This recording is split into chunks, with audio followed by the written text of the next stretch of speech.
Okay, I see we got Dr. Bill Cosby out, and glory be to God for that. So we have a lot of people speaking on his situation, and you could elaborate on it. You could give your input on it, but that was God's work. So for you to work against or have any ideas against those particular decisions, you're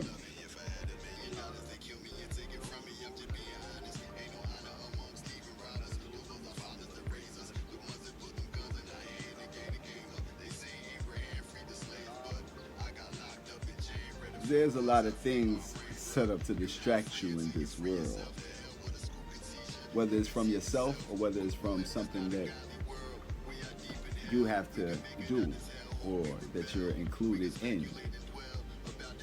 So you have to be mindful to not allow yourself to be distracted and not just take this one victory and run with it, but use this as fuel for other victories to come. There's a lot of people, a lot of people that need a voice that are not being represented. See, with the lawyer, their primary focus is to get financial gain. Whether the person is right or wrong, it is their duty to defend to the best of their ability.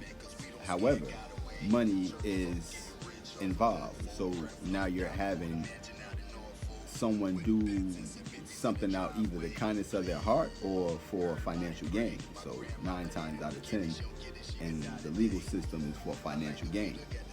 We have to establish some sort of structure where justice is not just applied to the rich and famous, but justice is applied to each and every citizen, each and every person here in this world, not just America, not just United States, but globally. Justice has to have no limitation. So with Dr. Cosby getting released, that is, it's a joyous thing because we are bear witnessing to change where before there was no, now there's yes. We have gotten the results, not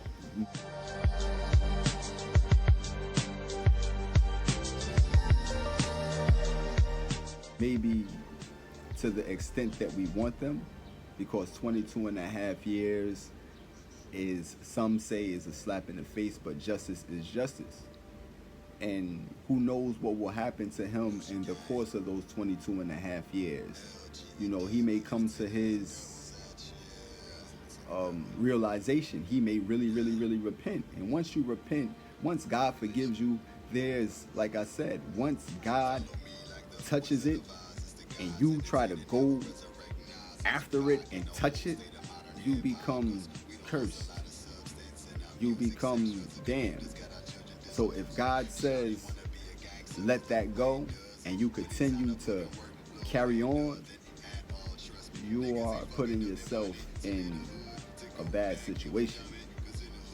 God released Cosby. So that is God's work. Let's rejoice in the glory of God as opposed to worrying about what a victim or this person has to say. While we're worrying about this event going on, there's events transpiring right now that they need people to get justice for them. Right now. Because I was watching I wasn't even watching. I just overheard it. You know, somebody was watching it in my vicinity, and there was a female. Let me see what her name is. Rashia. She's the tax queen, and I believe that her sentence is too extreme for her crimes. She has 21 something years. So what we're going to do is get some justice for her. We're going to get her released, because what's the purpose of justice if it's not extended to all of us? So now we're in a position, we're in preparation of getting this sister released. And like I said, once I'm in it, it's not over until it's over. You're not going to, same thing with, with the Trayvon Martin thing. It was an issue, and we didn't get the justice that we wanted for Trayvon. And until you get the justice that you want, the issue is not over. So this is what I'm trying to explain to you. Once you're in it, you're in it. It's not, cutting it off. It's not, let me focus on this, then get back to no. Once you're in it, you're in it. And that's the only way that you'll bring forth change. So there's a people that's scared of change. This is the reason why there's a lot of activity going on. They made the George Floyd statue, and someone tried to destroy it because they tried to destroy change. But there's nothing you could do to stop change. And it is imminent. If you can't tell by the way that the turn of events been unfolding right before your very eyes, and how events that never ever happen is happening right before your very eyes. People storming the White House, all sorts of destructions, all sorts of disasters and deaths, all sorts of stuff that's going on that's unprecedented.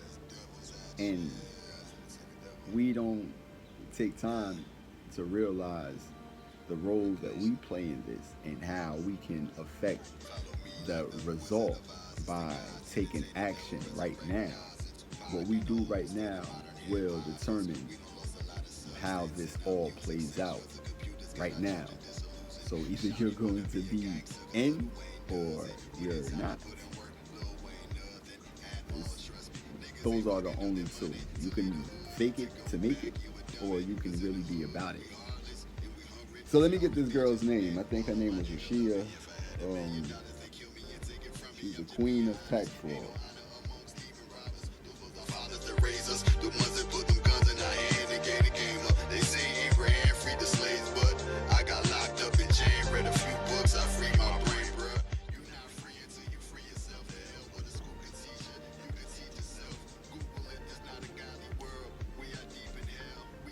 Tax fraud queen was sentenced in 2013 for gun possession and stealing millions of dollars from the IRS.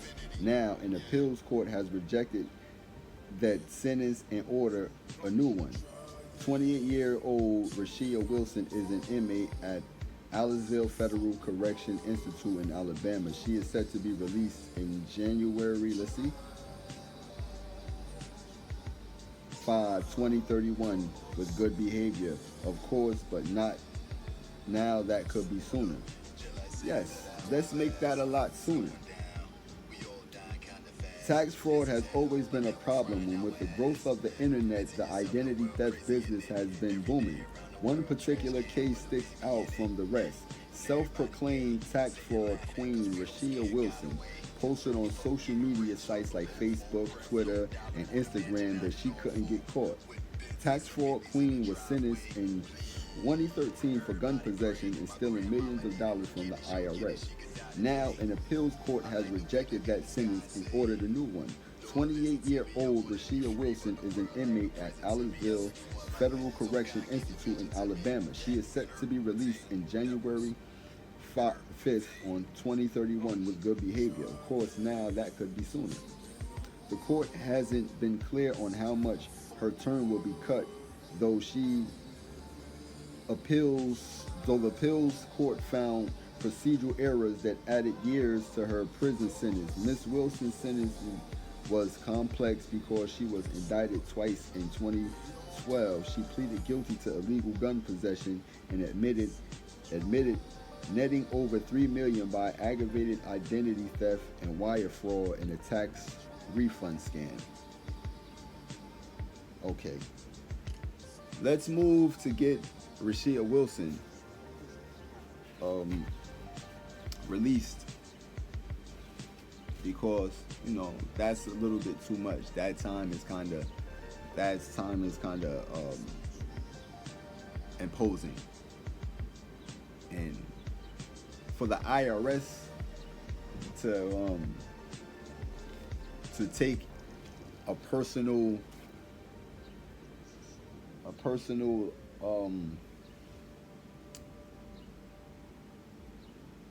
it became personal with her, because they said that it was blatant disrespect. Being that they even said that is out of context of law, and law has to be fair and impartial. You can't treat anybody impartial because they have done something extremely to the extreme. Oh, she got away with such and such. Oh, we want to get her to the max. You can't do that. You have to be fair and impartial. This was her. She wasn't a career criminal, but you imposed the maximum penalty for such crimes.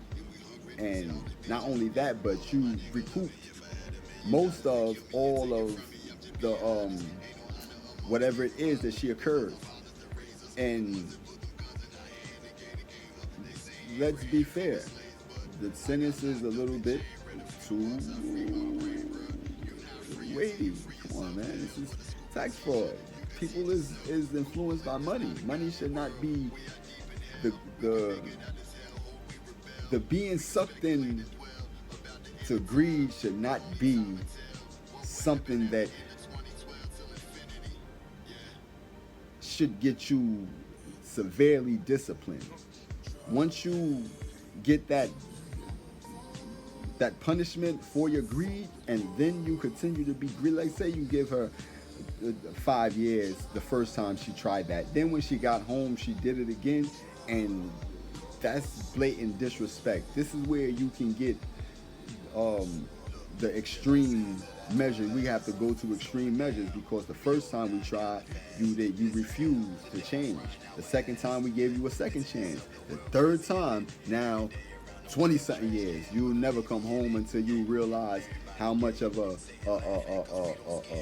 burden you have been to our administration, how much you put on our system, how much you stole from us. Until you realize that, then but no, it was the extreme from the beginning, and now that's what the courts is trying to weed out right now.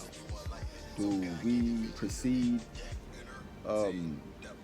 by cutting this or cutting that? Yeah, just cut it, release her. And there's a program that you have set up, and y'all don't know how great that program is.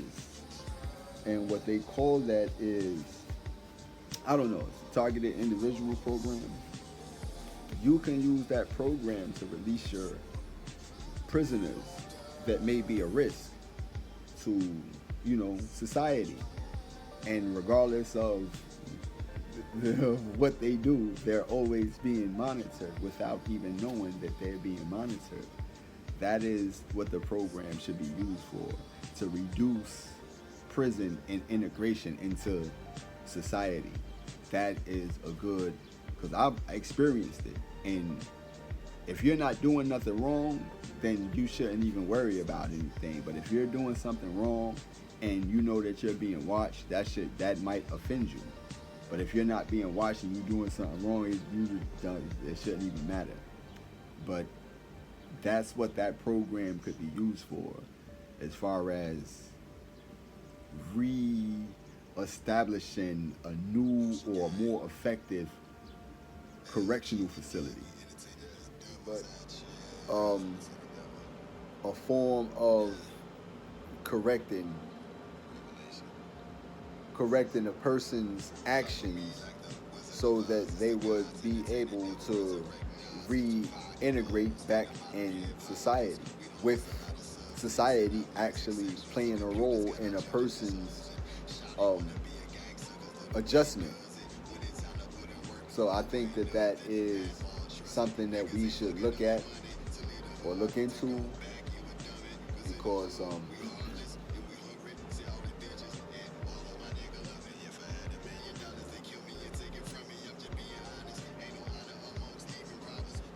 it is it exists and is something that can be used for the greater good of humanity. And just a way to look at it, like not for the duration of their life, but for the duration of their um, sentence. You know, they would have to go through 5 years of having that, wondering who is who. Like, oh, is you somebody watching me, or do you really like me, or are you somebody who sent you?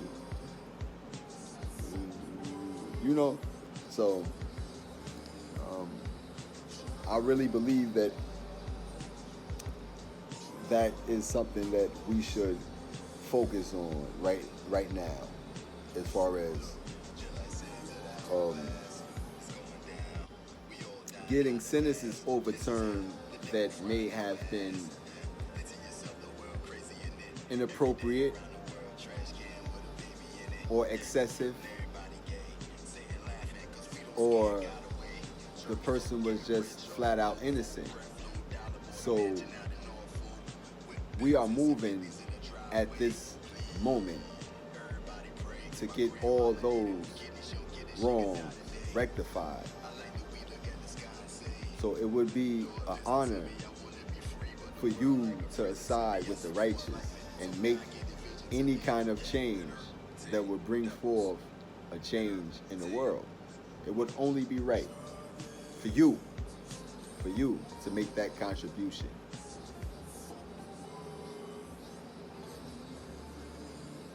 To separate yourself from those that are not doing anything constructive, and do something constructive by starting with getting justice extended to those that deserve justice, or need justice, or demand justice, or that has been robbed of justice. So let us move to make those changes.